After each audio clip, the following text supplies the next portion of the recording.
Hello guys, welcome to the Daily Current Affairs by Ekam IAS.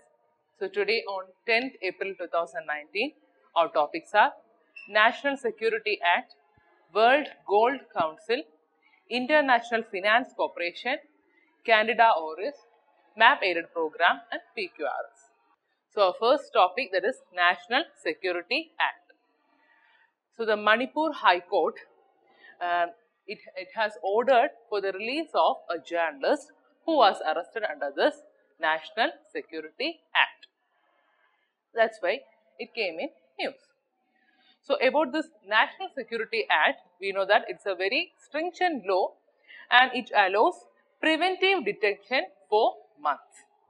And it is allowed only if the authorities are satisfied that the person who is being arrested under this National Security Act, they found that this person is a threat to the national security of country.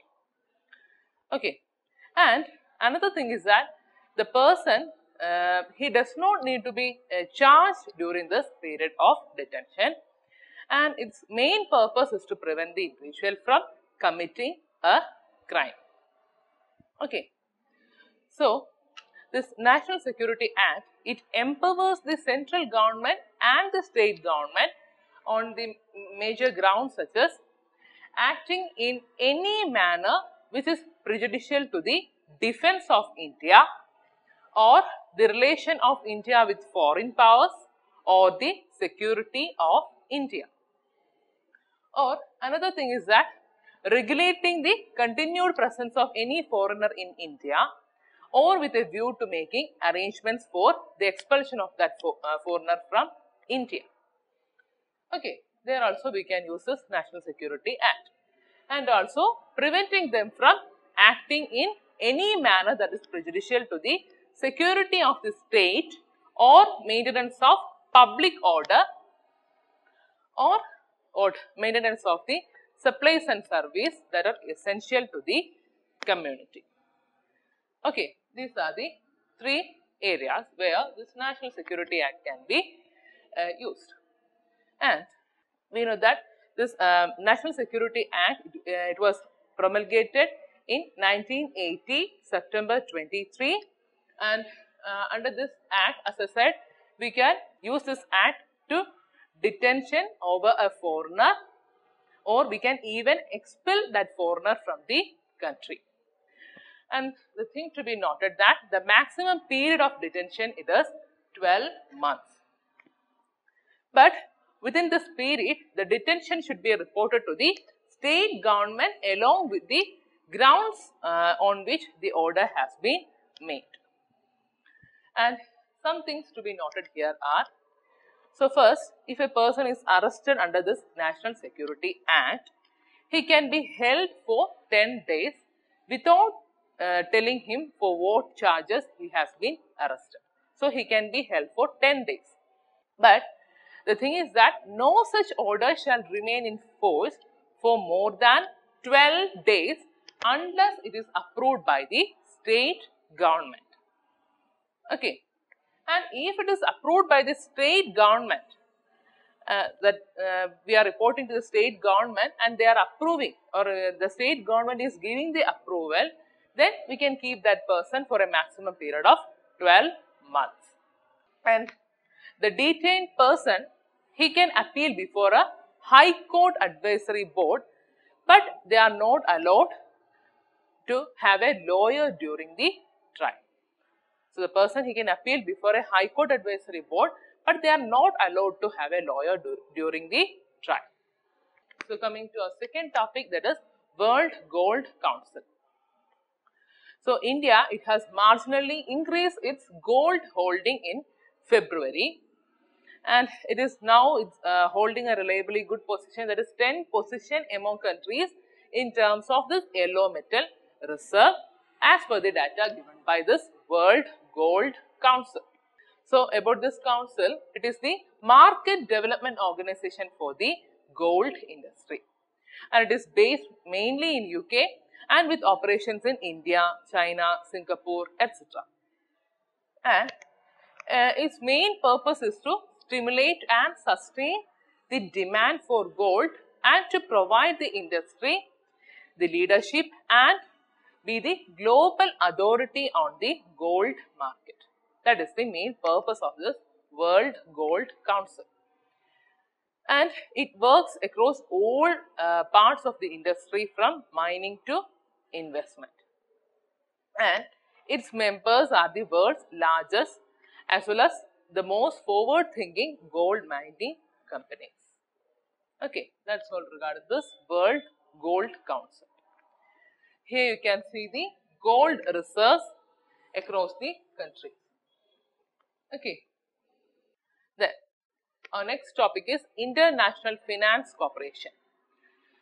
So actually why it in news? Because the US Supreme Court, it ruled in favor for a group of fishermen and a Gujarat village panchayat in a suit against this International Finance Corporation. We know that the headquarters of this International Finance Corporation, it is in Washington DC, and about this International Financial Organization, it's an international financial institution which offers investment, advisory and as well as asset management services for what? To encourage the private sector. Okay, for the development of this private sector in both developing as well as in developed countries. That is the main purpose of this IFC, and it was established in 1956 as the private sector arm of the World Bank Group. And it also helps to advance economic development by investing in for-profit and commercial projects in order to reduce the poverty and also to improve or promote development. And it has two goals. It has got two set of goals for the world to achieve it by 2030. That is to end extreme poverty and also to promote shared prosperity in every country. That is the two goals. Okay. And another thing is that it is a sister organization of the World Bank and also a member of the World Bank Group. And it is the largest global development institution, and it is focused exclusively on the private sector in developing countries. So, it's focused mainly on private sector in developing countries, and also in developed countries they are providing some help, and about its two main goals. Okay. The next topic is a topic from Science and Technology, that is about Candida auris. So, in a top American hospital, they had to report their ceiling and even the floor tiles. Why? Because to get rid of the infestation in the room that is caused by this Candida auris after the death of a patient. Okay. So, about this Candida auris, it has been described by the US Center for Disease and Control and Prevention as a great threat or global threat emerging fungus. So, we know that this Candida fungus, usually we heard about this candidiasis, and this Candida fungus, Candida auris, it causes this candidiasis, and it was first described in 2009, and mainly it is acquired by hospitals with persons who are having weakened immune system. So, the main concern is that they are resistant to multiple antifungal drugs, and they are commonly used to treat Candida infections. That is a concern. They are very much resistant to multiple antifungal drugs, and it's very difficult to find them in a laboratory test, that is in a standard laboratory methods. And another thing is that it has caused outbreaks in healthcare settings where it finds vulnerable individuals. Okay. So, the main prevention is to prevent the fungus from spreading. That is the main prevention that we can do. And the main treatment course that is given is, the patient is given the antifungal such as caspofungin and micafungin in those persons who are showing this candidiasis or Candida auris symptoms. So, the medicines are caspofungin and micafungin. And in MAP aided program, today we have got Okinawa Islands. So they are the Japanese island groups and they are a part of this larger Ryukyu Island groups. And it is located between the Amami Islands to its northeast and Sakishima Islands to its southwest. This is the largest group of islands and it is having more than 90% of population, and this Miyako Strait, it is located between this Okinawa Islands and Miyako group of islands. Okay, here you can see the Okinawa Islands. Okay, so here you can also see the Miyako Strait, it is located between the Okinawa Island and Miyako Islands. Clear? And in prelims question revision series, today our question is, consider the following organisms.